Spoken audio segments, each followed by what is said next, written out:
The crystal chandelier above me scattered light like shattered diamonds across the polished marble floor. I moved through the crowd with practiced invisibility, my black server's uniform blending into the shadows between clusters of wealthy art collectors. The tray in my hands felt heavier with each passing hour, my fingers aching from maintaining the perfect balance of champagne flutes that cost more than my weekly rent. This wasn't my usual world. I was a substitute, called in last minute when one of the regular servers at the Beaumont Gallery had called in sick. The pay was good, triple my normal rate, which was the only reason I'd agreed to work this charity art auction. That, and the desperate need to make next month's rent after my hours had been cut at the cafe. The gallery hummed with the low murmur of conversation, punctuated by the occasional burst of laughter from groups admiring abstract paintings I couldn't begin to understand. Women in designer gowns glided past me, their perfume a nauseating mixture of florals and musk. Men in tailored suits gestured animatedly with hands adorned with watches that probably cost more than my car. I was invisible here, which was exactly how I preferred it. After 8 months of looking over my shoulder, of changing my phone number twice, of taking different routes home from work, invisibility had become my greatest asset. Miss, another round for table 7. Marco, the floor manager, appeared at my elbow. His voice clipped with the professional irritation that seemed permanently etched into his features. His eyes flickered over my shoulder, scanning the room with the vigilance of someone who knew exactly how much money was flowing through this space. I nodded, already turning toward the service station. My lower back ached, a dull throb that radiated down to my ankles. 4 hours into this shift, and I still had 3 more to go. The heels they'd required us to wear were a size too small, pinching my toes with each step. As I wove through the crowd, I caught fragments of conversation. Art terminology I didn't understand. Names of painters I'd never heard of. Casual mentions of 6-figure purchases delivered with the same tone someone might use to discuss buying groceries. I was refilling my tray when I saw him. Trent. The champagne bottle in my hand suddenly felt like it weighed 1,000 pounds. My vision tunneled, the edges of the room blurring as my ex-boyfriend's familiar profile came into sharp focus across the gallery. He was laughing, his hand resting possessively on the arm of a woman in a red dress. The same laugh I'd once found charming now sent ice through my veins. 8 months. 8 months since I'd changed my locks, since I'd filed the restraining order that he'd violated 3 times before the police finally took me seriously. 8 months of blocked numbers, of him showing up at my workplace until I quit, of finding him parked outside my apartment at 2 a.m. And now, he was here. My hands trembled as I set down the champagne bottle. Marco would notice if I abandoned my post, but every instinct screamed at me to run.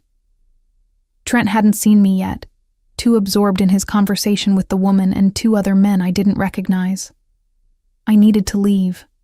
Now. Moving as quickly as I dared without drawing attention, I slipped through a service door that led to the back corridors of the gallery. The sounds of the auction faded, replaced by the harsh fluorescent lighting and bare concrete walls of the service area. My breathing came in short gasps, panic clawing at my throat. I couldn't let him see me. If Trent knew where I worked, even temporarily, he would find a way to make my life hell again. The restraining order was just paper. It had never actually stopped him before. Behind me, I heard voices, male voices getting closer. I couldn't tell if one of them was Trent, but I wasn't going to wait to find out. There was a door ahead on my right, unmarked. Storage, probably. Somewhere I could hide until the coast was clear, until I could slip out the back exit and disappear into the night. I pushed the door open and stumbled inside, my eyes struggling to adjust to the dim lighting. Not storage. A bathroom. A private, luxurious bathroom with marble countertops and gold fixtures. The kind of space reserved for VIP guests, not servers fleeing their abusive ex-boyfriends. And I wasn't alone. A man stood at the mirror, adjusting a watch on his wrist. Tall, broad-shouldered, wearing a charcoal suit that fit him with the kind of precision that only came from custom tailoring. Dark hair swept back from a face all sharp angles and aristocratic features. He looked up as I entered, his eyes meeting mine in the reflection. Gray eyes. Storm cloud gray, assessing me with an intensity that made me freeze in the doorway. "I'm sorry," I stammered, already backing toward the door. "I thought this was—" The voices in the hallway grew louder, closer. One of them might be Trent. I couldn't be sure, but the panic that had driven me here surged fresh through my veins. The man's eyes flickered past me to the door, then back to my face. He seemed to take in my expression, the fear I couldn't hide, in a single glance. Without a word, he reached past me and flipped off the light switch. Darkness swallowed the room. I gasped, disoriented, as his hand closed around my wrist. Not rough, but firm, unmistakable. He pulled me deeper into the bathroom, positioning us behind the door just as it began to open.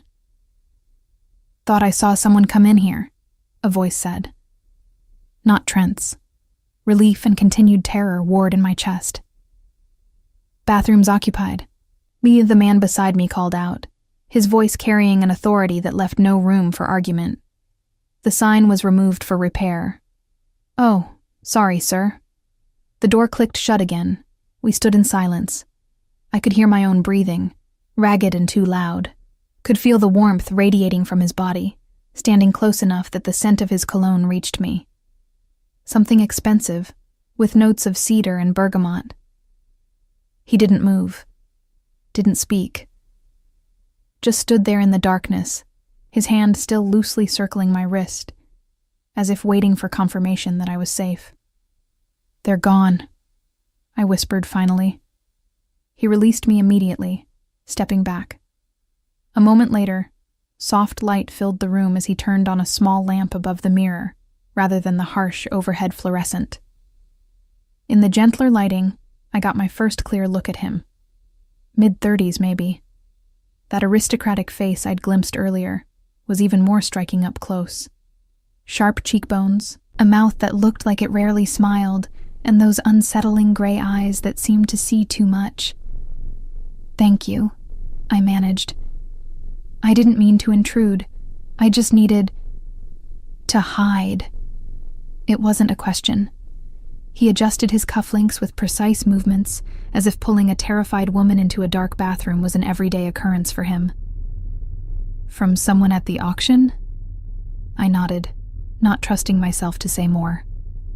Something about his calm demeanor, the way he'd reacted without question to help me, made my throat tight with unexpected emotion. "Are you in danger?" he asked, his voice quiet but carrying an edge I couldn't quite identify. "Not immediate danger," I said. "Just someone I used to know, someone I'd rather avoid." He studied me for a long moment, and I had the unsettling feeling that he was cataloging every detail. The cheap fabric of my uniform, the ill-fitting heels, the way I was trying very hard not to fall apart. "You're one of the servers," he observed. "Temporary," I clarified quickly. "Just for tonight. I don't usually work events like this." Something that might have been amusement flickered in his eyes.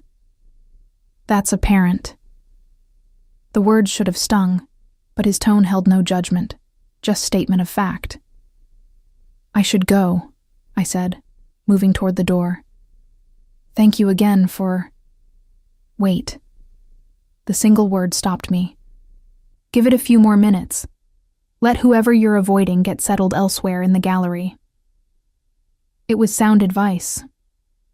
I nodded, retreating to lean against the far wall, as far from him as the small bathroom allowed. He returned to the mirror, making minute adjustments to his appearance that already looked flawless. I watched him in silence, trying not to stare but unable to look away completely. There was something mesmerizing about his movements, the careful precision of each gesture. "Cillian," he said suddenly, meeting my eyes in the mirror. "My name is Cillian Ashford." The name meant nothing to me, though from his tone, I suspected it should have. "Seraphine," I replied. "Seraphine Winters." He turned to face me fully, leaning against the counter with his arms crossed. The posture should have been casual, but on him it looked calculated. Every movement seemed deliberate, controlled. "And who are you hiding from, Seraphine Winters?" "Just someone from my past," I said, keeping my voice neutral. "It's complicated. Most worthwhile things are." He tilted his head slightly, studying me with that unnerving intensity again. "This person, do they pose an actual threat to you?" I hesitated. Trent's threats had always been subtle, couched in concern and love. But the reality of his obsession had been terrifying enough to send me into hiding for 8 months. "He used to," I admitted quietly. "I have a restraining order, but he doesn't always respect it." Cillian's expression didn't change, but something cold flickered through his eyes. "I see." The silence that followed felt charged with unspoken questions. I fidgeted with the edge of my uniform, suddenly acutely aware of how out of place I was. This man, in his custom suit and expensive watch, standing in a private VIP bathroom at a charity auction. And me, a substitute server hiding from my ex. "I really should get back to work," I said, pushing off from the wall. "They'll notice if I'm gone too long." "What's his name?" Cillian asked, his voice still quiet, but carrying an undertone that made me pause. "Why?" "Professional curiosity." He straightened, buttoning his suit jacket with those same precise movements. "I find it useful to know who poses problems in spaces I frequent." There was something in the way he said it that made me think he meant something more than just being aware of troublesome guests. "Trent," I said finally. "Trent Morrison. But please, I don't want any trouble. I just need to finish my shift and leave without him noticing me." Cillian nodded slowly. "Understood, though I suspect avoiding him for the rest of the evening may prove difficult in a space this size." He was right, and we both knew it. The Beaumont Gallery was sprawling, but not infinite. Eventually, Trent would circulate through the entire space, and there was every chance he'd spot me. "I'll manage," I said with more confidence than I felt. "I always do." Something that might have been respect crossed Cillian's features. "I don't doubt that." He reached into his jacket and withdrew a card, extending it to me. "However, should you find yourself in need of assistance, I'm quite skilled at solving problems." I took the card, reading the embossed text. Cillian Ashford. Antiquities acquisition and private sales. A phone number. Nothing more. "Thank you," I said, slipping the card into my pocket. "But I don't think I could afford your kind of problem-solving." "Perhaps not," he agreed, "but consider it a professional courtesy. Anyone who chooses to hide in a stranger's bathroom rather than cause a scene has a certain discretion I appreciate." Before I could respond, he moved past me to the door, pausing with his hand on the handle. "I suggest you wait another 60 seconds before leaving. I'll draw attention near the main gallery, which should pull focus away from this corridor." "Why are you helping me?" The question escaped before I could stop it. He glanced back, those gray eyes unreadable. "Because 8 months is a long time to be running from someone. And because men who make women feel they need to run shouldn't be allowed to continue operating unchecked." Then he was gone, the door clicking softly shut behind him. I counted to 60, as he'd suggested, my mind racing. Cillian Ashford. The name still meant nothing to me, but something about him, about the casual authority in his voice and the cold calculation in his eyes when I'd mentioned Trent, suggested he was exactly the kind of man Trent would cross the street to avoid. When I finally emerged into the corridor, it was empty. I made my way back to the service station, slipping into the flow of servers as if I'd never left. Marco shot me a sharp look but said nothing, too busy coordinating the next round of drinks to interrogate me about my absence. The rest of the evening passed in a blur. I caught glimpses of Trent throughout the night, but always at a safe distance. Twice I noticed Cillian as well, moving through the crowd with the same controlled grace I'd witnessed in the bathroom. Once, our eyes met across the gallery, and he gave the smallest nod of acknowledgement before turning back to the painting he'd been examining. By the time the auction concluded and the guests began filtering out, exhaustion had settled into my bones. My feet screamed in protest with each step, and my lower back felt like it might give out entirely. But I'd made it through without Trent seeing me. That counted as a victory. I was collecting my tips at the end of the night when Marco approached, his expression inscrutable. Ms. Winters? My heart sank. Had someone complained about my extended disappearance? Yes? Mr. Ashford asked me to give you this. He handed me an envelope, thick cream paper that felt expensive even before I opened it. Inside was a substantial tip, far more than I'd earned from my entire night of work, and beneath it, a handwritten note in elegant script. For your discretion and professionalism. Should you need that problem solved, the offer remains open. CA. I stared at the note for a long moment, my thumb tracing the embossed initials at the top of the paper. Then I tucked it carefully into my purse alongside his business card and headed for the exit. Behind me, the Beaumont Gallery glittered with the remnants of the evening's excess. Ahead, the cold night air promised temporary safety. And in my pocket, Cillian Ashford's card felt like a dangerous possibility I couldn't quite bring myself to dismiss. The cafe where I worked my regular shifts smelled perpetually of burnt coffee and stale pastries. After the crystal chandeliers and champagne of the Beaumont Gallery, returning to the cracked vinyl booths and flickering fluorescent lights felt like stepping into a different world entirely. 3 days had passed since the auction. 3 days of looking over my shoulder, of jumping at every male voice, of clutching pepper spray in my pocket during my walk home from the bus stop. Trent hadn't found me. Yet. I pulled another double shift, covering for Marissa who'd called in sick again. By 8 p.m., my feet had gone numb, and my smile felt like it had been painted on my face.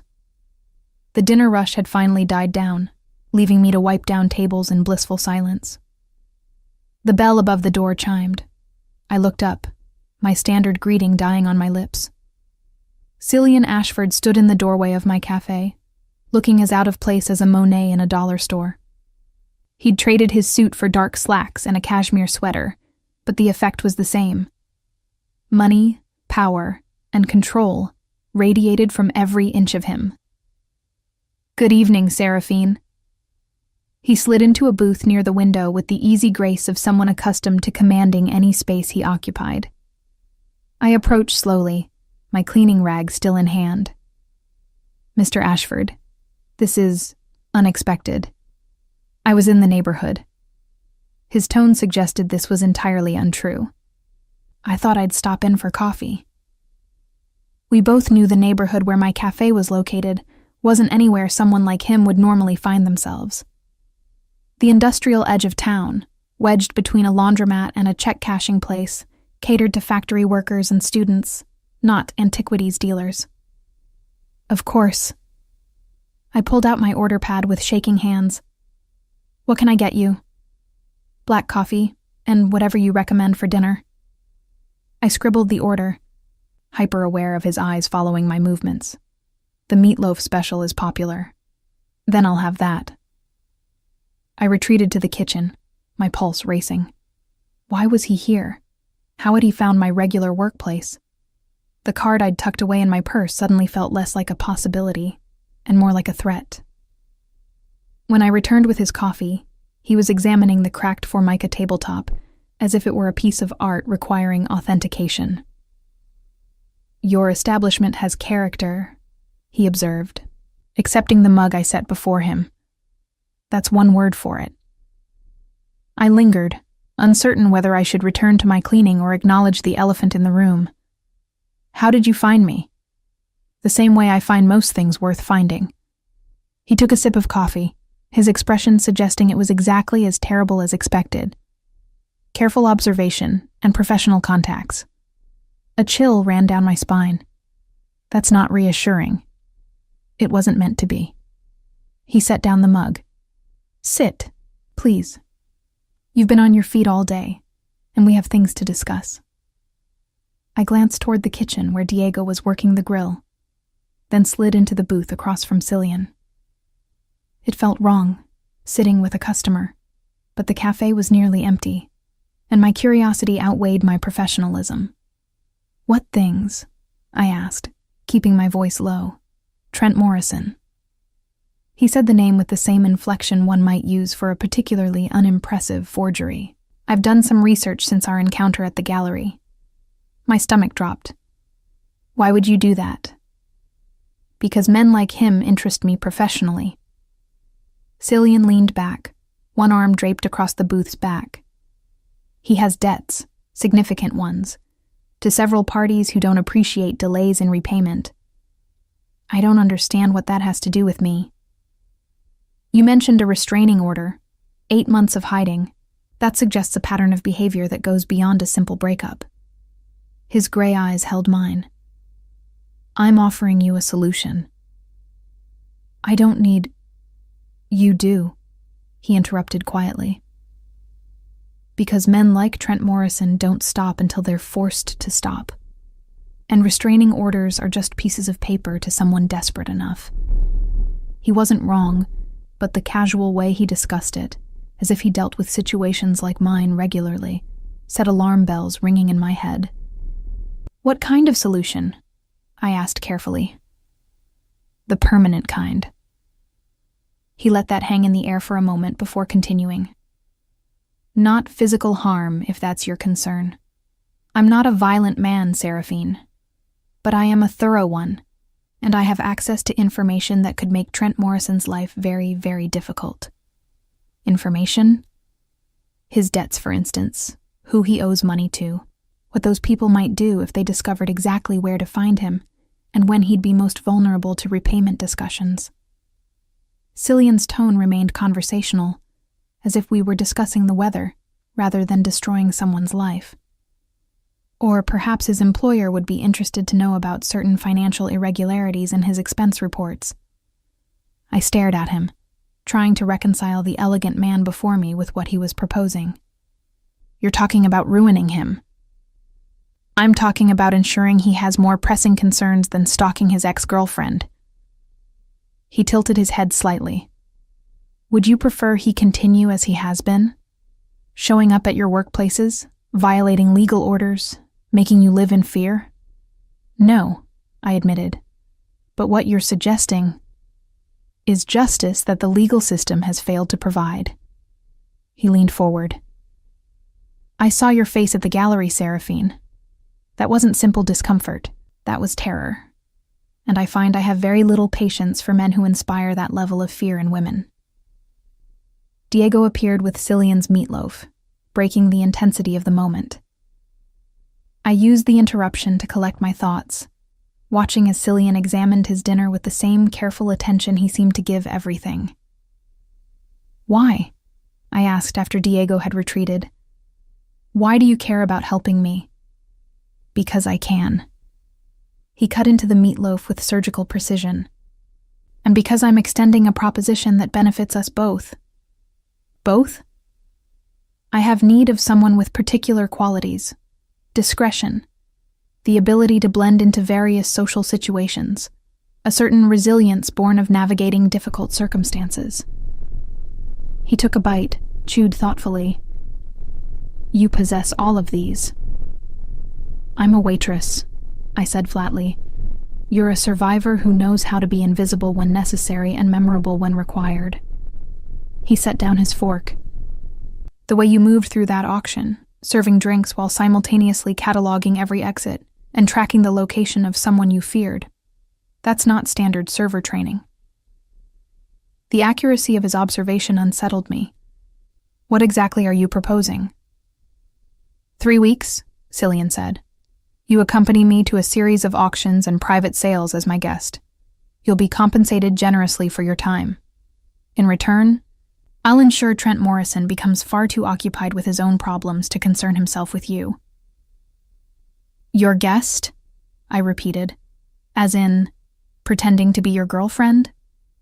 As my companion. The nature of our relationship can be whatever makes you comfortable.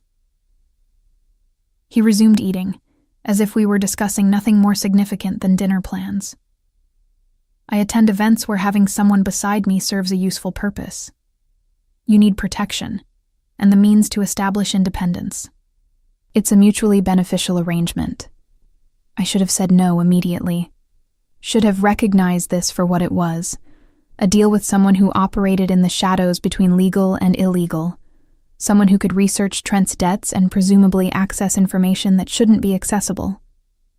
But the thought of 3 more months, 3 more years of looking over my shoulder, of changing jobs every time Trent tracked me down, of living in constant fear, made me hesitate. What kind of events? I asked. Auctions primarily. Some private viewings and sales. Nothing dangerous, though I won't pretend the circles I move in are entirely wholesome. He met my eyes. I deal in antiquities, Seraphine. Sometimes those antiquities have complicated provenance. Sometimes the people who desire them have complicated pasts. But you would never be at physical risk. 3 weeks of pretending to be your companion, and you make Trent disappear from my life. That's the deal? In essence, yes. He pushed his plate aside, the meatloaf only half eaten. I'll also provide appropriate clothing for the events, cover all expenses, and ensure your current employers won't penalize you for the time away. How would you do that? The same way I do most things. Money and influence, applied where needed.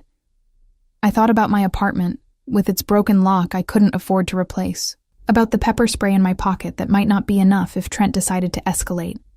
About 8 months of fear that had become so routine I'd almost stopped noticing it. I want to see proof, I said finally, that you can actually do what you're claiming. That Trent has these debts you mentioned. Cillian's slight smile held satisfaction. A reasonable request.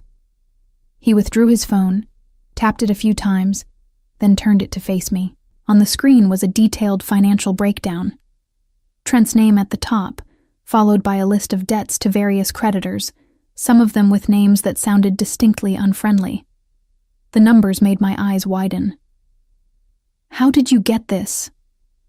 I told you, I'm thorough. He pocketed the phone. So, do we have an arrangement? Every instinct screamed that this was dangerous, that I was trading one form of control for another. But Cillian wasn't asking me to live in fear, wasn't asking me to change my entire life, just 3 weeks of it. If I agree, and I'm not saying I am, I want ground rules, I said. Clear boundaries about what this arrangement involves. Of course, I'm not interested in anything you're not willingly offering. He pulled out his card again, this one with a different number than the first. Think about it tonight. Call this number tomorrow with your decision. If yes, we'll meet to discuss terms. If no, you never hear from me again, and I forget we had this conversation. I took the card, my fingers brushing against his. The brief contact sent an unexpected jolt through me. One more question, I said. Why me, specifically? You could hire an actual professional for this kind of thing. An escort, a model, someone who knows how to navigate these events. Because professionals in that arena come with their own complications and potential conflicts of interest. He stood, pulling out his wallet and laying cash on the table, far more than the meal cost. And because when I saw you in that bathroom, hiding from someone who terrified you, you didn't beg for help. You didn't break down. You regrouped and made a plan. That suggests a strength I find far more valuable than mere beauty or social polish. He moved toward the door, then paused. And Seraphine, if you do decide to accept, understand that 3 weeks is simply the beginning. Once I've made Trent's life sufficiently complicated, the information I've gathered about him doesn't disappear. Should he ever bother you again, ever, that information becomes much more actively deployed. That sounds like a threat, It's a guarantee. He pushed open the door, the bell chiming cheerfully. Sleep well. Tomorrow you'll make a choice that changes everything. Then he was gone, leaving me alone with his half-eaten meatloaf, a generous tip, and a business card that felt like it weighed more than it should. Diego emerged from the kitchen. Who was that guy? He looked important. I'm not sure, I admitted, staring at the door where Cillian had disappeared into the night. Someone who might solve my problems, or create entirely new ones. Both, probably, Diego said with the wisdom of someone who'd seen enough of life to recognize dangerous opportunities when they appeared. I finished my shift in a daze, mechanically cleaning tables and refilling coffee cups while my mind raced. 3 weeks. That was all he was asking. 3 weeks in exchange for freedom from Trent's obsession.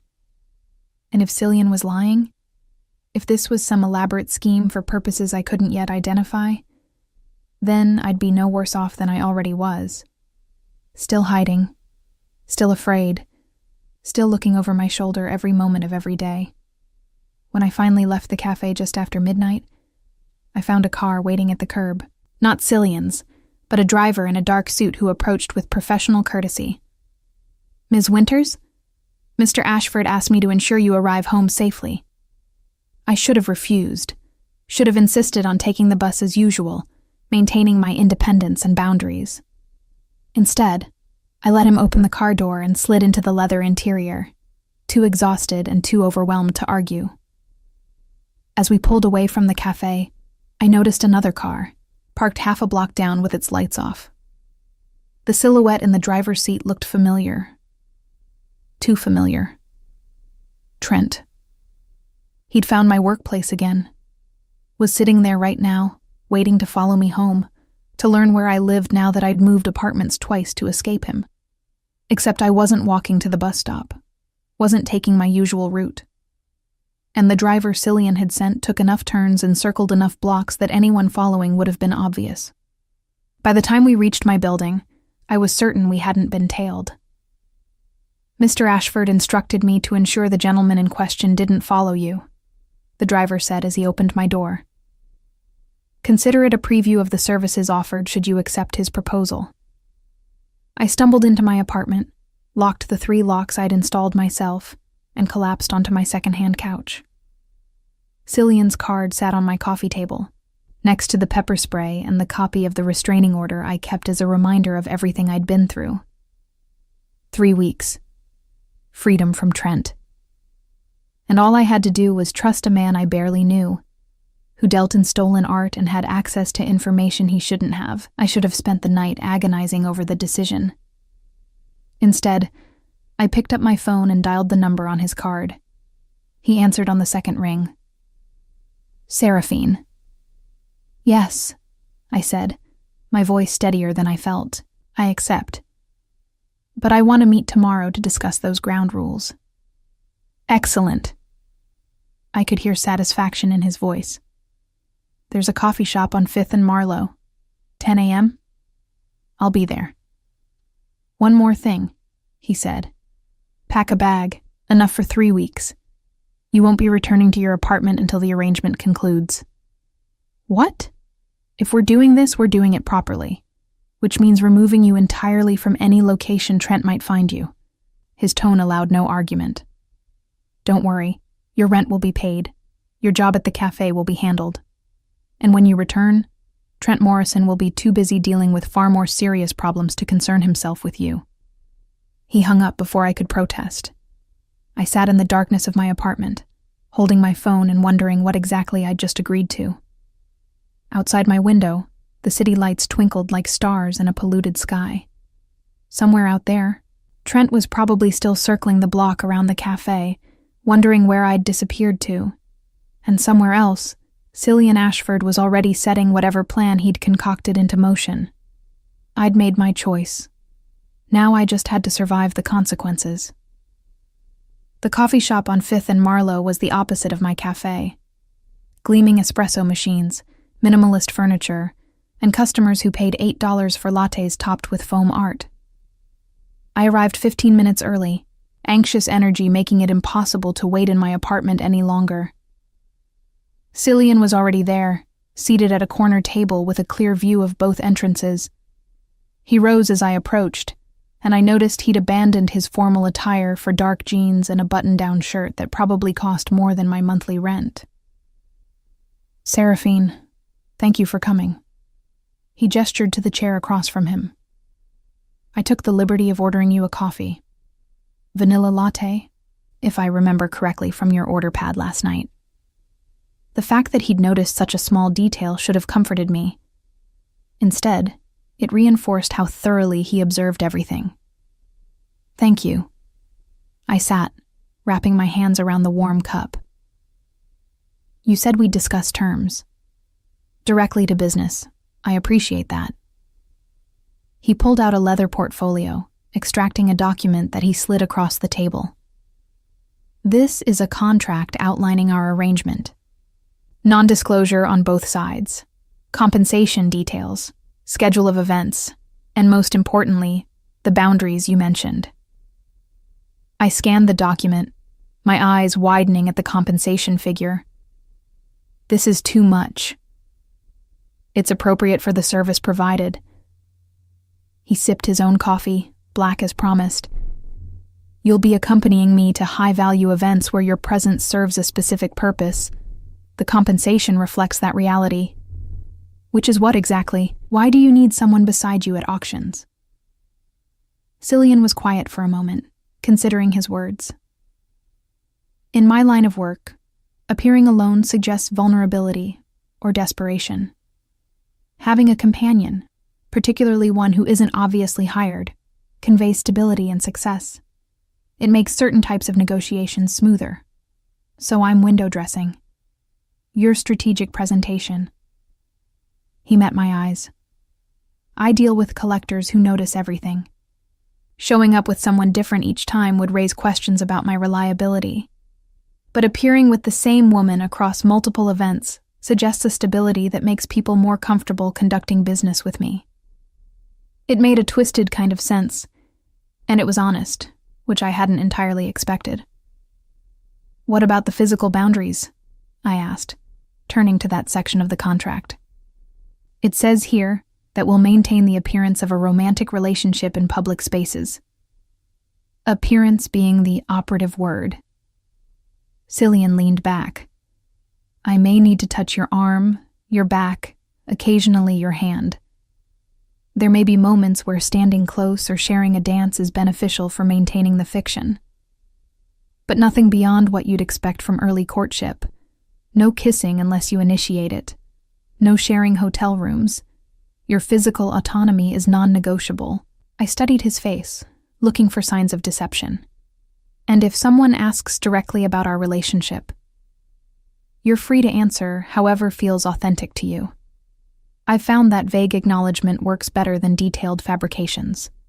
We're seeing where things go tends to satisfy curiosity without requiring elaborate backstory. "Have you done this before? Had an arrangement like this?" "Once, several years ago. It ended amicably when she met someone she actually wanted to be with." He smiled slightly. "I attended their wedding, in fact.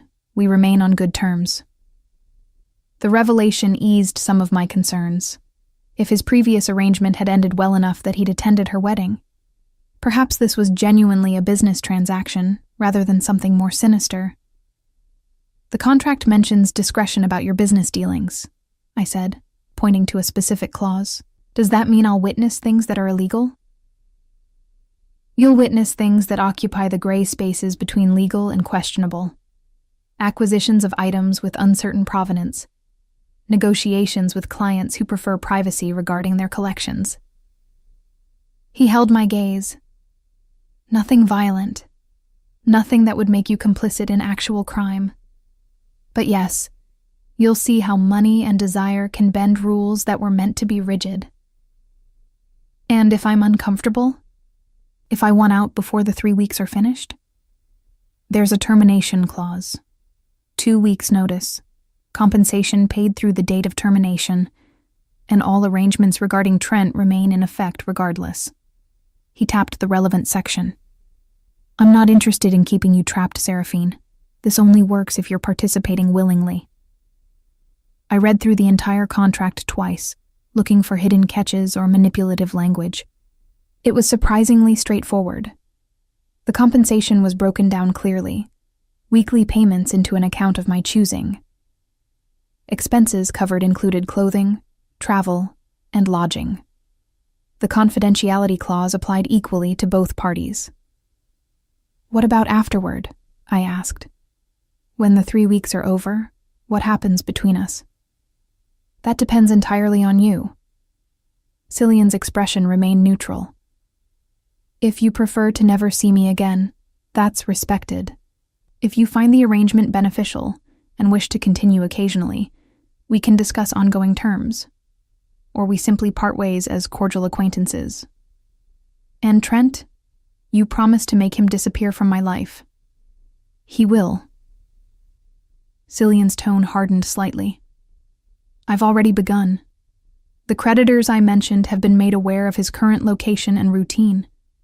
His employer received an anonymous tip about irregularities that will require extensive investigation. Within a week, Trent Morrison will be too busy trying to save his career and avoid debt collectors to worry about tracking down his ex-girlfriend.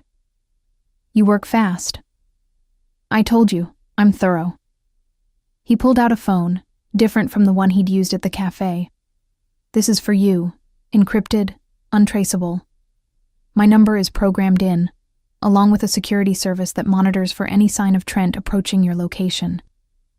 If he somehow finds you during the 3 weeks, they'll intervene before he can reach you. I took the phone, the weight of it substantial in my palm. You've thought of everything. It's what I do. He gestured to the contract. So? Do we have an agreement? I should have asked for more time. Should have had a lawyer review the document, though I couldn't afford one, and we both knew it. Should have been more cautious about binding myself to a man whose business operated in those gray spaces he'd mentioned. But I thought about Trent sitting outside my cafe, waiting to follow me home. Thought about 8 months of fear that had reshaped my entire life into one long exercise in avoiding detection. I signed the contract. Cillian witnessed my signature, then signed his own. He slid one copy across to me and tucked the other into his portfolio. We leave tomorrow morning, he said.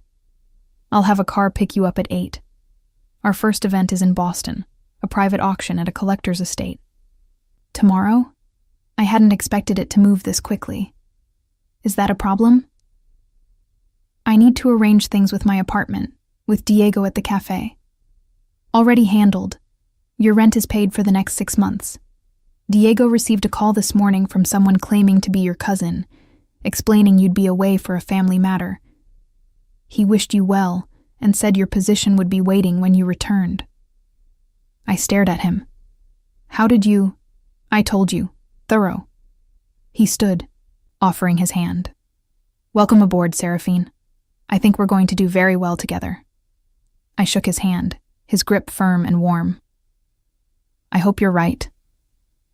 I usually am. He released my hand, stepping back. Pack light, but versatile.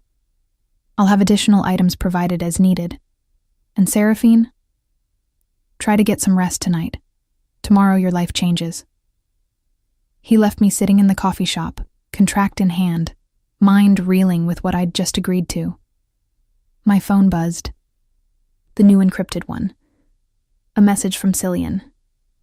Your apartment building's security system has been upgraded. New locks installed on your door by a trusted contractor. When you return, you'll be safer than before. I hadn't even asked him to do that. He'd simply identified a need and addressed it.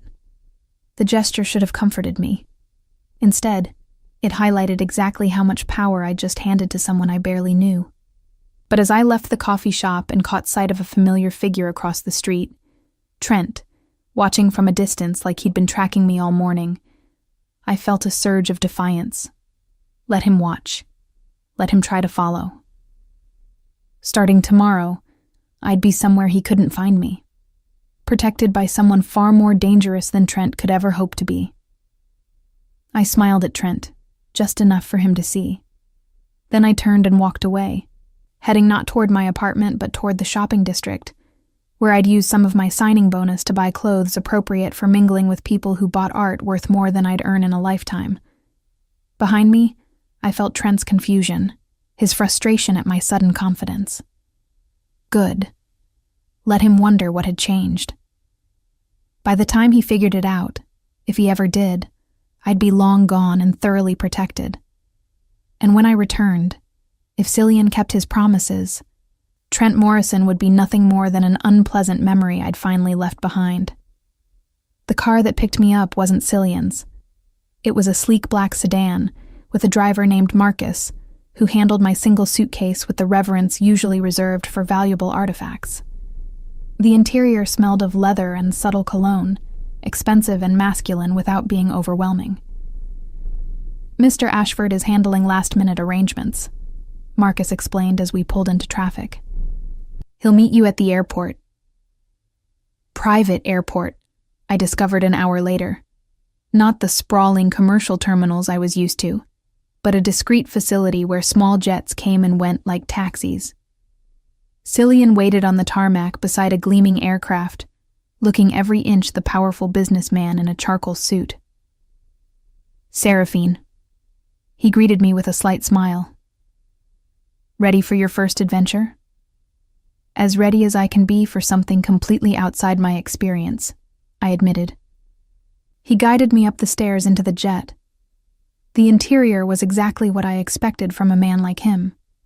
Cream leather seats, polished wood accents, and enough space that it didn't feel cramped despite its size. "We'll be in Boston in under 2 hours," Cillian said, settling into the seat across from mine. "I thought we could use the flight to go over what to expect tonight." I buckled in as the engines powered up, trying to appear calm even as my heart raced. "I'm listening." "The auction is being held at the Whitmore estate. Cornelius Whitmore was a collector of medieval manuscripts and Renaissance paintings. He died 3 months ago, and his children are liquidating his collection." Cillian pulled out his tablet, showing me images of various artworks. "I'm interested in a particular illuminated manuscript. 15th century, possibly stolen from a monastery during the Napoleonic Wars." "Possibly stolen?" I raised an eyebrow. "The provenance is murky, which is why it will sell for less than its actual value. Those who care about legal paperwork will avoid it. Those who appreciate the work itself will see an opportunity." He swiped to another image. "The woman who will be our primary competition is Miranda Castellane. French, ruthless, and unforgiving of anyone who outbids her." "Should I be worried about her?" "Only if you can't handle aggressive glaring and possibly a passive-aggressive comment or two." His slight smile suggested he found Miranda's behavior more amusing than threatening. "She's known for trying to intimidate other bidders. Having you beside me will help deflect some of that energy." The plane took off smoothly, the ground falling away beneath us. I watched Boston approach through the window, trying to process how drastically my life had shifted in less than 24 hours. "Tell me about yourself," Cillian said suddenly. "Beyond what I've already learned through observation." "Like what?" "Where you grew up. What made you choose waitressing? Why someone with your intelligence and presence is working jobs that don't challenge either quality." I turned from the window, studying his expression. "Is this for the performance? So you know what to say if people ask?" "Partially." He set aside his tablet. "But also because I'm genuinely curious. You agreed to this arrangement with minimal hesitation once you confirmed I could do what I promised. That suggests either desperation or courage. I'd like to know which. Both, probably."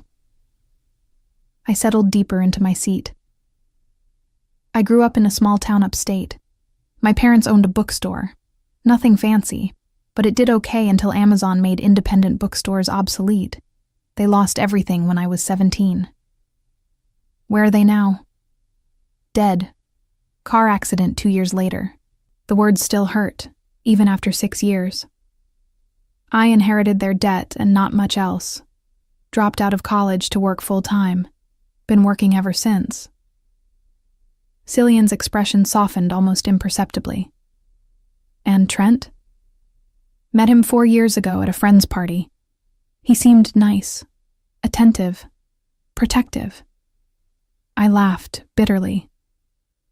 Turns out the protective thing was actually controlling, but I didn't see it until I tried to leave. By then, he'd isolated me from most of my friends and made himself the center of my world. How long were you together before you recognized the problem? 2 years. Another year trying to leave. 8 months hiding from him after I finally succeeded. I met Cillian's eyes. So yes, desperation and courage. Desperate to finally be free. Courageous enough to accept help from a dangerous stranger to achieve it. I'm not that dangerous, he said mildly. You found Trent's financial records in less than 3 days. You've arranged for his creditors to find him. You have access to encrypted phones and private jets. I gestured around the cabin. You're absolutely dangerous. You're just dangerous in service of helping me, which makes you less terrifying than the alternative. He considered this. Fair assessment. For what it's worth, my particular brand of danger is reserved for those who deserve it. You have nothing to fear from me. Seraphine. Unless I break our contract? Even then, the consequences would simply be termination of our arrangement. I don't punish people for changing their minds. He leaned forward slightly. The people I reserve actual danger for are those who prey on the vulnerable, who use power to intimidate and control. Trent Morrison qualifies on all counts. The intensity in his voice suggested personal experience. I wondered what had happened to make him so committed to protecting people from men like Trent. Before I could ask, the pilot announced our descent into Boston. The city spread beneath us, all red brick and historical architecture. We landed at another private facility, where yet another car waited to transport us to our hotel. Not a hotel. The hotel. The kind with doormen in uniforms and lobby chandeliers that probably cost more than my parents' entire bookstore had been worth. We have adjoining suites, Cillian explained as we rode the elevator to the top floor. Separate entrances, shared sitting room between them if you choose to unlock the connecting door. Complete privacy if you prefer. My suite was larger than my apartment. Floor-to-ceiling windows overlooked the city. The bed was massive, covered in linens that felt like clouds. The bathroom had both a soaking tub and a shower with multiple heads. And hanging in the closet was a dress I definitely hadn't packed. For tonight, Cillian's voice came from the connecting door I'd unlocked out of curiosity. He stood in the threshold, respecting the boundary. If you don't like it, there are 3 others to choose from. My assistant consulted with several boutiques to ensure appropriate options. I touched the midnight blue silk, the fabric impossibly soft. It's beautiful. You'll be beautiful in it. He checked his watch. The auction begins at 7. I'll knock at 6:30 to escort you down. He withdrew, leaving me alone with luxury I'd never expected to experience. I spent the next 2 hours alternating between anxiety and wonder. The dress fit perfectly, hugging my curves before flowing to the floor in elegant waves. My hair, which I'd struggled with all my life, cooperated for once when I styled it up. The minimal jewelry Cillian had included with the dress was clearly real, the diamonds catching light with every movement. At 6:25, I stood before the mirror, barely recognizing myself. I looked like someone who belonged at auctions where medieval manuscripts sold for 6 figures. Cillian's knock came precisely on time. When I opened the door, I found him staring. "You're staring," I said, suddenly self-conscious. "You're stunning."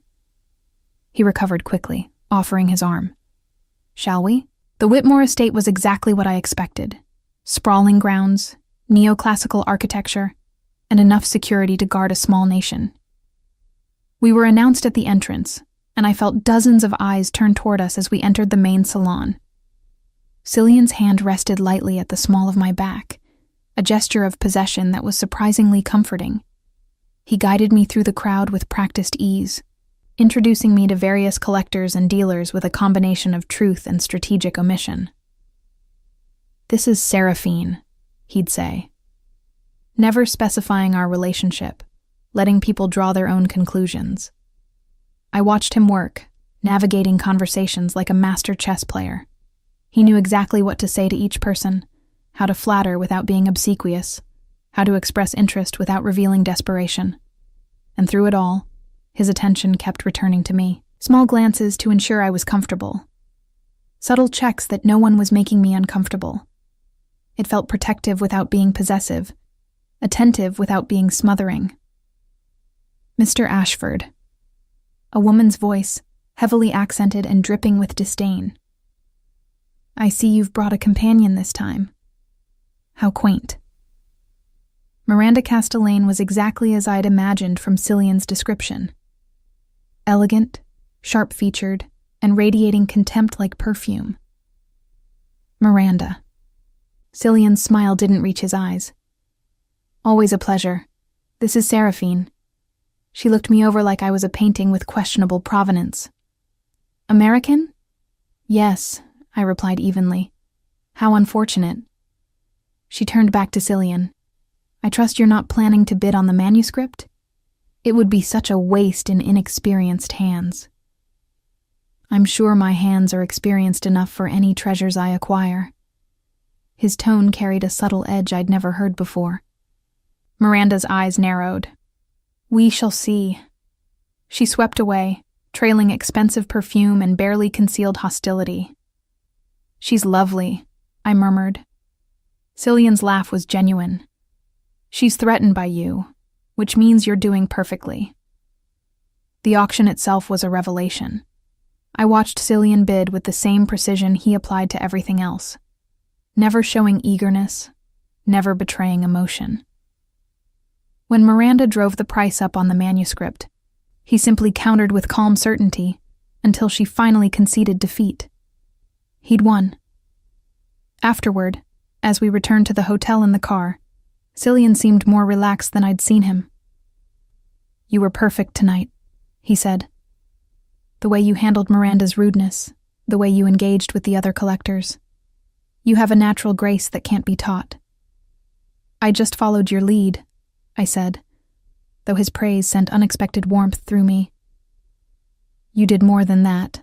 You made people believe we were together. That's harder than it sounds." We reached the hotel, riding the elevator in comfortable silence. At our suite doors, Cillian paused. "Thank you, Seraphine, for tonight, for this arrangement, for trusting me enough to take this leap." "Thank you for giving me a way out," I replied. "From Trent, from fear. This has been—" I searched for the right word. "Extraordinary." His hand came up, brushing a strand of hair from my face with surprising gentleness. "It's only the beginning." The moment stretched between us, charged with possibility. Then he stepped back, the professional distance returning. "Sleep well. Tomorrow we have another event. This time in New York." I retreated to my suite, closing the door behind me and leaning against it. My heart raced for reasons that had nothing to do with fear, and everything to do with the way Cillian had looked at me when I'd opened my door earlier. This was just business. A transaction. 3 weeks of playing a role in exchange for freedom from my past. But as I changed out of the beautiful dress and slipped into bed surrounded by luxury, I couldn't shake the feeling that I'd just crossed a threshold I hadn't fully understood. And there was no going back.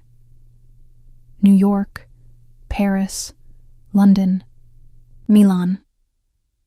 The cities blurred together in a whirlwind of private jets and 5-star hotels, auction houses, and private viewings. 2 weeks into our arrangement, I'd attended more exclusive events than I'd known existed. And somewhere along the way, the performance had started feeling less like acting. Cillian was attentive without being suffocating, generous without making me feel purchased. He anticipated my needs before I voiced them. An extra sweater when I shivered at an outdoor event, my favorite tea waiting in the hotel room after long evenings, thoughtful conversation during late-night flights when neither of us could sleep. We fell into rhythms, morning coffee together, reviewing the day's schedule. Him working on his tablet while I read in comfortable silence. Shared observations about the collectors we encountered, some amusing, some deeply cutting. "Mr. Ashford is clearly smitten," one dealer had whispered to his companion, not realizing I was within earshot. "I've never seen him bring the same woman to consecutive events." I'd mentioned it to Cillian later, expecting him to dismiss it as part of the necessary fiction. Instead, he'd gone quiet, looking at me with an intensity that made my breath catch. "Perhaps smitten isn't entirely inaccurate," he'd said finally. Now, 3 days before our arrangement ended, we were in Zurich. Another auction, this one featuring ancient artifacts with provenance so questionable that attendance required special invitations and absolute discretion. I wore emerald silk that brought out my eyes. Cillian had chosen it personally, departing from his assistant's selections for the first time. "You should always wear green," he'd said when presenting it. "It suits you." The auction was held in a private vault beneath a bank. Security was extraordinary, each guest vetted and searched before entry. The artifacts on display were breathtaking and clearly stolen from various archaeological sites. "This is different from the others," I murmured to Cillian as we examined a statue that probably belonged in a museum. "Yes, this is where I operate furthest into the gray." He kept his voice low. "If you're uncomfortable, we can leave." I thought about what he'd told me during our first meeting. Nothing violent, nothing that would make me complicit. These pieces were already stolen, already on the black market. Cillian buying them didn't make the theft worse. "I'm fine," I said, "but I want to know where they go, after you acquire them." His slight smile held approval. "Eventually, back to their countries of origin, through carefully anonymous donations to appropriate museums. I'm a middleman, Seraphine. I remove these items from the truly unscrupulous and ensure they end up where they belong." That's not what I expected. I know. Most people assume antiquities dealers are villains hoarding treasures. Some are. I prefer to think of myself as a particularly well-compensated courier service for cultural artifacts. The auction began, and I watched Cillian acquire 3 pieces, 2 ancient coins and a fragment of a Greek amphora. The prices were staggering, but he bid without hesitation. Afterward, we walked through Zurich's old town, the evening cool and pleasant. Cillian had dismissed our driver, preferring to walk. 3 days, I said, breaking the comfortable silence. "Our arrangement ends in 3 days." "It does." His voice was carefully neutral. "Have you thought about what comes after?" I had. I'd thought about little else for the past week. "The original terms were 3 weeks," I said slowly. "But you mentioned the possibility of continuing occasionally. What would that look like?" "However you'd like it to." He stopped walking, turning to face me. The streetlights cast dramatic shadows across his features. "I've grown accustomed to your company, Seraphine, more than I anticipated. If you wanted to continue attending events with me, I would welcome that. For compensation? If that makes you comfortable, yes. Or we could renegotiate terms that feel more equitable."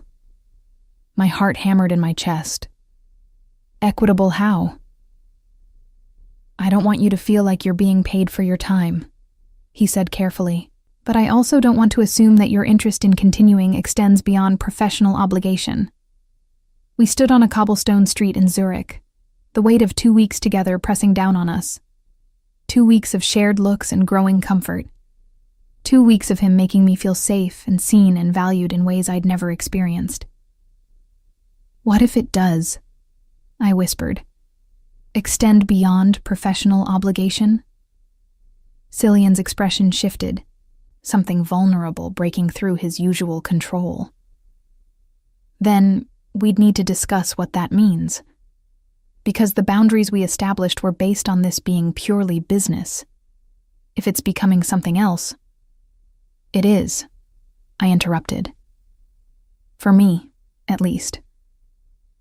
I don't know when it happened exactly, but somewhere between Boston and now, this stopped feeling like acting. He moved closer, his hand coming up to cup my face with the same gentleness he'd shown that night at the hotel.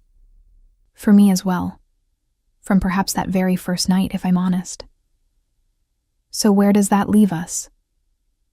Wherever you want, he said. I meant what I said about your autonomy being non-negotiable. If you want this to remain professional through the final 3 days and then part ways, I'll respect that.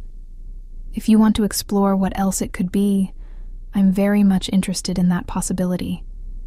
I kissed him.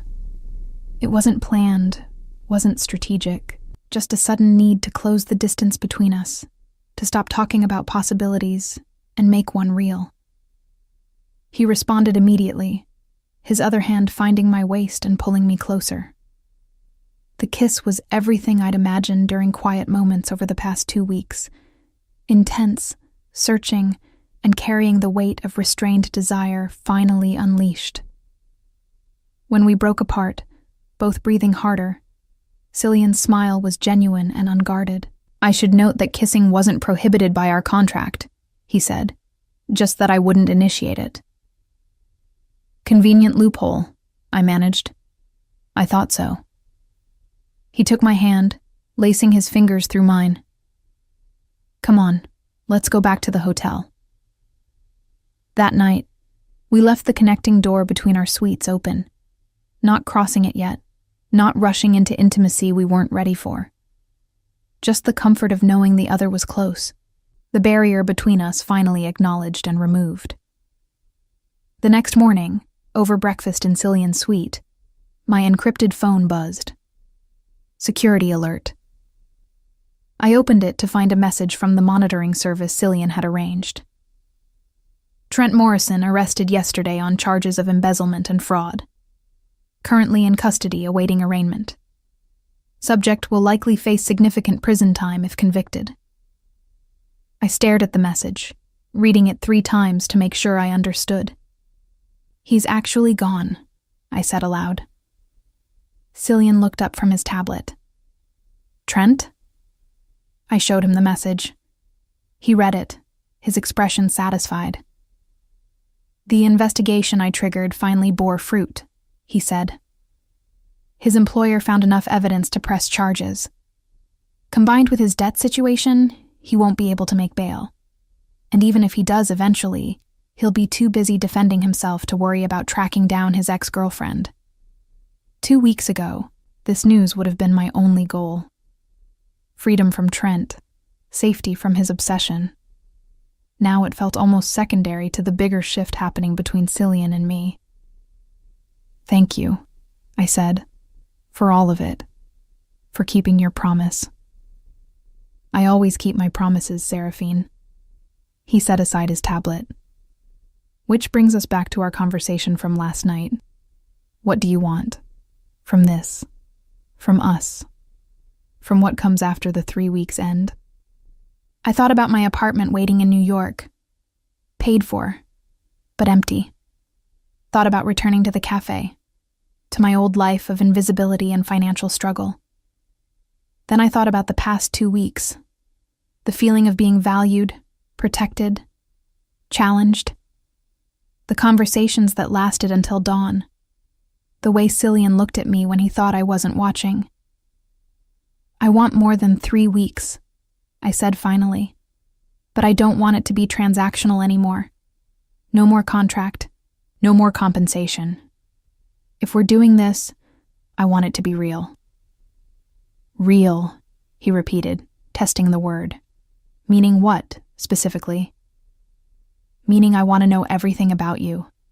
Not just the antiquities dealer who operates in gray spaces, the person beneath all that control. What made you this way? What you're afraid of? What you want beyond acquiring artifacts? He was quiet for a long moment. That's a considerable ask. I know. And if you can't give me that, then maybe we should stick to the original plan. Part ways after 3 days and remember this as a successful business arrangement. Cillian stood, moving to the window that overlooked Zurich. His reflection in the glass showed tension I rarely saw in him.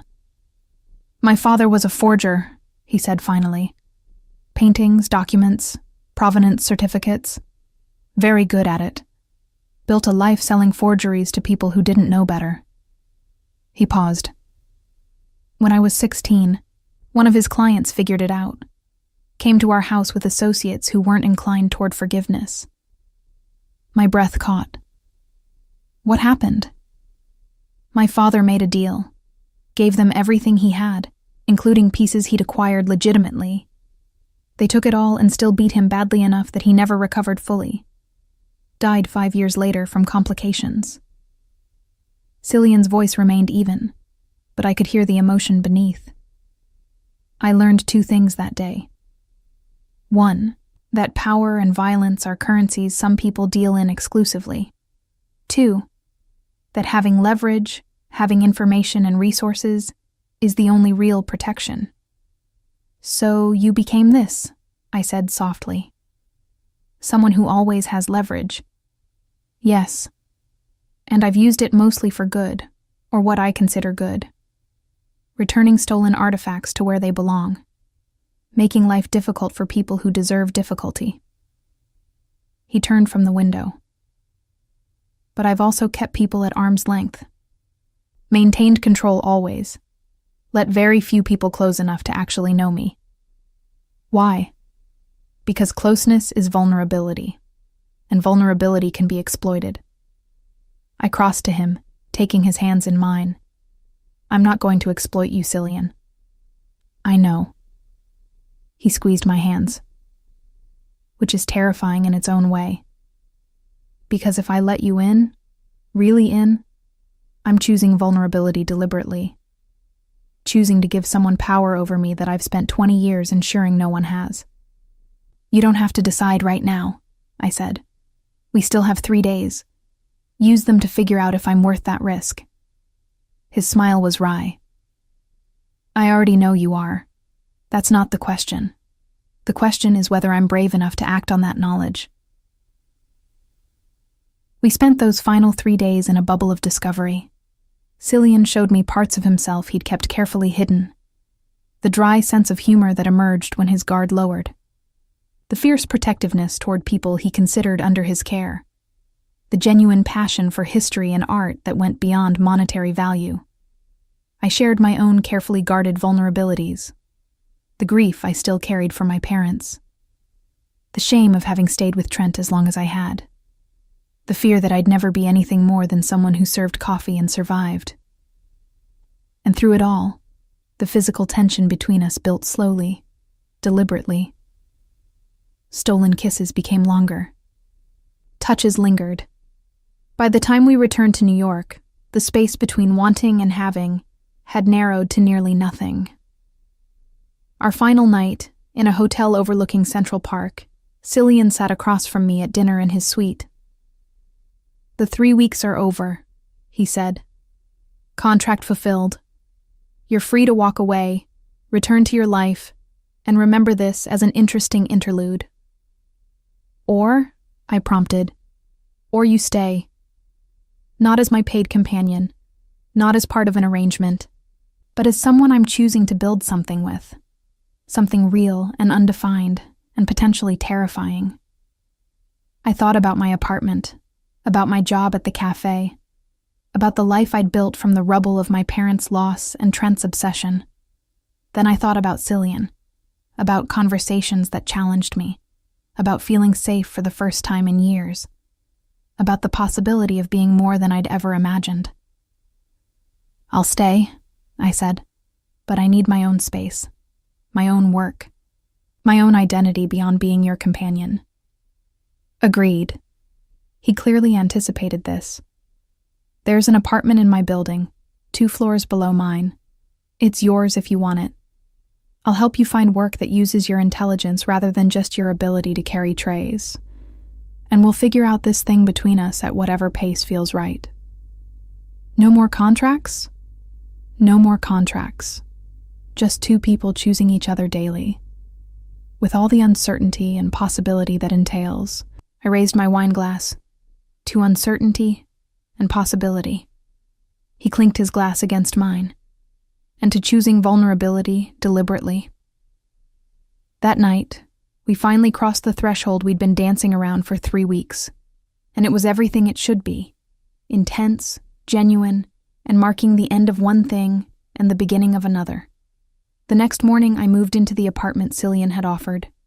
2 floors below his, small but elegant, with a view of the city that reminded me how far I'd come from hiding in restaurant bathrooms. Trent's trial made headlines a month later. He was convicted, sentenced to 5 years. By then, I barely thought about him. He'd become what he should have been all along, a cautionary tale from my past, not a present threat. I found work at an auction house, starting in research but quickly proving my worth. Cillian's contacts helped open doors, but I made sure to earn my position through competence rather than connections. And Cillian and I continued, navigating the delicate balance between intimacy and independence. Some nights I stayed in my apartment. Some nights we fell asleep together in his. We traveled for his work, and I accompanied him when I wanted to, rather than because a contract required it. It wasn't perfect. We fought sometimes, usually about his tendency toward control and my resistance to being managed, but we learned each other's rhythms, boundaries, needs. A year after that first night in Zurich, Cillian returned an ancient Greek kylix to the National Archaeological Museum in Athens through an elaborate donation scheme that ensured no questions about provenance. I stood beside him in the private viewing room, watching him say goodbye to the piece he'd spent 6 months tracking down. "Why do you do this?" I asked. "Acquire these pieces just to give them away?" "Because they belong to everyone," he said simply. "Not to collectors or museums necessarily, but to the cultures that created them. I'm just making sure they complete their journey home." That was when I knew I loved him, not for the power or the protection or the excitement of his world, but for the quiet integrity beneath all the control, the man who used his considerable talents to return stolen beauty to where it belonged. 2 years after our arrangement ended, we were in Lisbon. Cillian had just completed a particularly complex transaction involving Egyptian artifacts that would eventually make their way back to Cairo. We were walking along the Tagus River when he stopped, turning to face me with uncharacteristic nervousness. "I've spent my life acquiring things," he said. "Artifacts, information, leverage, always in control, always certain of what I was getting." "And?" I prompted, sensing something significant coming. "With you, I've never been certain, never in control, and it's terrifying and wonderful, and I don't want it to ever end." He pulled a small box from his pocket. "I'm asking you to make this permanent, Seraphine, not as a transaction or an arrangement, but as a choice we keep making, every day, together." I looked at the ring, simple and elegant, then at his face, saw the vulnerability he was offering, the deliberate choice to let someone have power over him. "Yes," I said, kissing him as the sun set over the Tagus. "To choosing each other, every day." We married quietly 6 months later, just us and a handful of close friends. No contracts, no terms, no boundaries beyond the ones we negotiated together. And from a chance encounter in a bathroom where I'd hidden from my past, we built a future neither of us had expected, but both of us chose deliberately. Some stories end with escape. Ours began there and became something else entirely. Something real. The call came at 3 a.m, sharp and insistent in the darkness of our bedroom. I felt Cillian tense beside me before he reached for his phone, his voice instantly alert despite the hour. "Ashford." A pause. "When?" Another pause, longer this time. "No. Don't engage. Maintain distance only. I'm on my way." He was already moving, pulling on clothes with efficient precision. "What's wrong?" I asked, sitting up and turning on the bedside lamp. His expression was controlled, but I'd learned to read the minute tensions that betrayed his emotions. This was serious. "Someone's inquiring about you," he said, buttoning his shirt. "Through channels they shouldn't have access to. Marcus picked up the chatter an hour ago." My stomach dropped. Trent? But he's still in prison. Not Trent, someone else. Someone who knows exactly who I am and what I do. He sat on the edge of the bed, taking my hand. "I need you to trust me right now, Seraphine. Can you do that?" "Of course. Pack a bag, essentials only. We're leaving within the hour." Fear spiked through me. Leaving to go where? "Somewhere safe while I handle this." He squeezed my hand. "I promise I'll explain everything, but right now we need to move quickly." I'd learned not to question Cillian's instincts about danger. If he said we needed to leave, we needed to leave. 30 minutes later, we were in the back of an unmarked car, Marcus driving with grim efficiency through the empty pre-dawn streets. Not toward the airport, but toward the waterfront. "There's a boat waiting," Cillian explained, his arm around my shoulders. "It will take us to a private location where no one can find us without considerable effort." "Who's looking for me?" "A collector I outbid 3 months ago on a piece he'd wanted for years. Damien Volkov." The name carried weight the way certain names did in Cillian's world. He's Russian mob, with connections throughout Eastern Europe, not someone who handles losing well. "Why would he be asking about me?" Cillian's jaw tightened. "Because he's figured out that the most efficient way to hurt me is through you. And unlike Trent, Volkov has resources that match mine." The boat was exactly what I expected. Sleek, fast, and clearly built for evading attention. We boarded quickly, and within minutes, we were cutting through dark water toward destinations unknown. Below deck, in a surprisingly comfortable cabin, Cillian finally allowed his control to slip. He pulled me close, his forehead resting against mine. "I'm sorry," he whispered. "I knew there were risks in my work, but I never thought someone would target you." "This isn't your fault," I said firmly. "You warned me from the beginning that you operated in gray spaces. Warning you and putting you in actual danger are very different things." He pulled back, his hands framing my face. "I need you to understand something, Seraphine.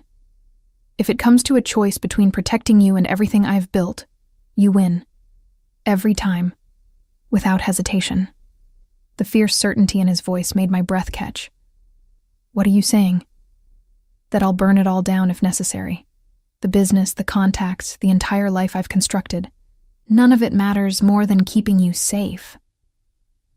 I kissed him, pouring 3 years of trust and love into the gesture. "Then we'll burn it together if we have to. But let's try not burning anything first." His smile was brief but genuine. Practical as always. We spent 3 days on a private island off the coast of Croatia. Beautiful, isolated, and thoroughly secure.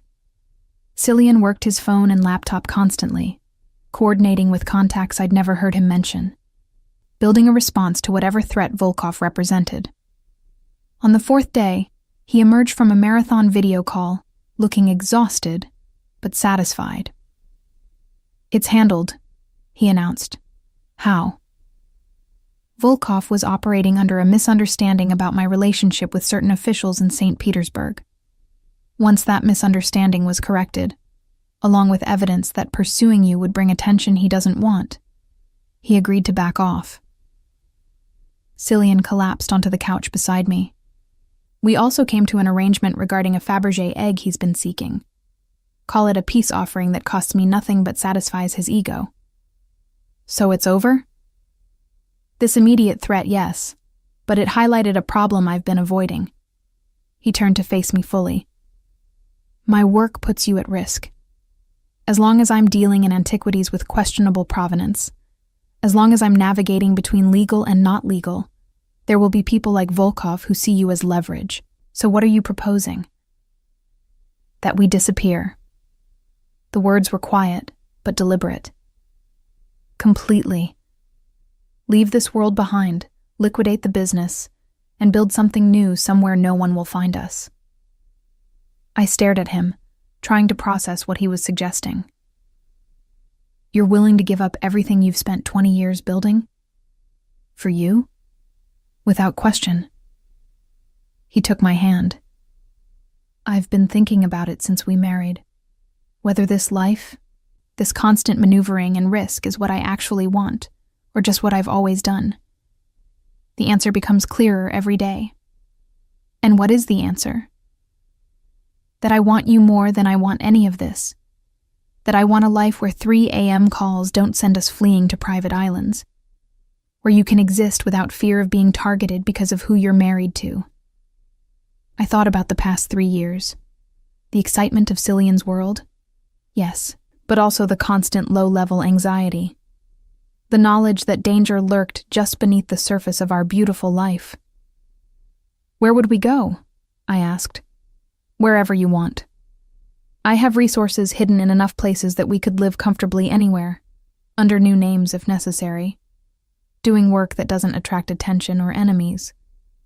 You'd really walk away from all of this? I'd walk away from anything for you, Seraphine. He squeezed my hand. The question is whether you're willing to walk away from the life we've built. Because I won't lie. Disappearing means leaving behind friends, connections, everything familiar. I thought about Trent. About 8 months of hiding before Cillian had entered my life. About how that fear had reshaped everything until I barely recognized myself. Then I thought about the past 3 years. How Cillian had helped me rebuild not into who I'd been before Trent, but into someone stronger. Someone capable of making hard choices. Let's do it, I said. Let's disappear. His smile was pure relief. You're sure? I'm sure, on one condition. Name it. We take 6 months to plan it properly. Liquidate the business gradually so it doesn't raise flags. Set up our new identities carefully. And choose our destination together. Deal. He pulled me into his arms. Where should we start looking? Over the next 6 months, we executed the most complex operation of Cillian's career, our own disappearance. He sold off his inventory piece by piece, returning the genuinely stolen items to their countries of origin and placing the legitimately acquired ones with trusted dealers. We researched locations obsessively. Prague, Buenos Aires, Melbourne, Kyoto. Every city evaluated for safety, anonymity, and quality of life. In the end, we chose Lisbon, the city where Cillian had proposed, where we'd always felt a particular peace. Old enough to have character, large enough for anonymity, beautiful enough to make exile feel like choice rather than necessity. Cillian arranged for our new identities through contacts even I didn't fully understand. We became Alexandra and Sofia Tavares, Portuguese citizens with fabricated but thoroughly documented histories. The liquidation of Cillian's business was explained to his contacts as retirement. He was nearly 40, he told them, ready to step back and enjoy life with his wife. Some believed it. Others suspected something more, but Cillian's reputation ensured no one pried too deeply. We sold the New York apartments, transferred funds through multiple accounts to ensure they couldn't be tracked, and systematically severed ties to our old lives. The hardest part was saying goodbye to the few people we were close to. Marcus received a generous severance and a recommendation that would ensure employment anywhere he wanted. The colleagues I'd worked with at the auction house got vague explanations about family matters requiring relocation. On our last night in New York, we stood on the balcony of Cillian's penthouse, soon to be someone else's, looking out at the glittering city. Any regrets? He asked. Only that I didn't meet you sooner, I replied honestly. What about you? None. This world gave me a lot, but it took more than it gave. I'm ready for something different. The next morning, Alexandre and Sofia Tavares boarded a commercial flight to Lisbon. Not a private jet, not first class. Just 2 people among hundreds, completely unremarkable. We rented an apartment in Alfama, the old Moorish quarter with its narrow streets and fado music drifting from small restaurants. Nothing like the luxury we'd left behind, but comfortable and thoroughly anonymous. For the first month, we did nothing but exist. Walk the cobblestone streets, drink coffee in neighborhood cafes, learn to be people whose lives didn't revolve around antiquities and danger. It was harder than I expected, letting go of the excitement we'd known. Some days I missed the auctions, the beautiful objects, the feeling of importance that had come with Cillian's world. But then, I'd look at him, reading peacefully on our small balcony, or making dinner in our modest kitchen, or laughing at something ordinary, and remember why we'd chosen this. After 2 months, we started a small business, a bookshop specializing in rare books. Nothing valuable enough to attract serious attention, but enough to satisfy Cillian's need to work with beautiful objects and my love of literature inherited from my parents. The shop became our new life center. We'd open late, close early, spend hours discussing first editions with the few customers who found us down our tucked-away street. It was peaceful, mundane, and exactly what we both needed. A year after our disappearance, we were having dinner at a small restaurant when I noticed Cillian tense slightly, his eyes tracking someone across the room. I followed his gaze to see a man in an expensive suit, clearly out of place in our neighborhood establishment. He was watching us with the focused attention of someone who'd been searching. "Do we run?" I whispered. "No." Cillian's voice was calm. "We wait." The man approached our table and I recognized him. Victor, one of Cillian's former contacts in the antiquities world. "Cillian Ashford," he said quietly. "Or should I say Alexandre Tavares?" "Victor." Cillian gestured to an empty chair. "Join us." Victor sat, accepting the wine Cillian poured for him. "I won't insult your intelligence by asking if you're surprised to see me.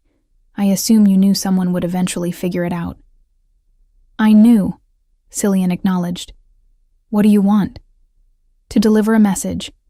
From several of your former colleagues who've also figured out where you disappeared to." Victor sipped his wine.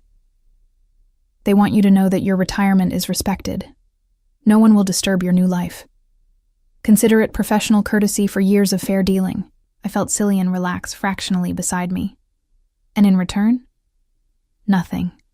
This truly is courtesy." Victor smiled slightly, though I'll admit curiosity. "Why walk away from everything you'd built?" Cillian took my hand, lacing his fingers through mine on the table. "Because I found something worth more than all of it." Victor's gaze moved to me, assessment without judgment. "The famous Seraphine. I heard you were the reason for the dramatic exit." He raised his glass. "To choices that surprise us all." We toasted, and Victor left as quietly as he'd arrived. "So they know," I said once we were alone again. "They know, and apparently approve." Cillian squeezed my hand. "We're safe, Seraphine. Truly safe." 2 years later, our bookshop had become a quiet fixture of the neighborhood. We'd made friends among the locals, lived simply, existed peacefully. The man I'd married was still Cillian in private, brilliant, controlled, sometimes intense.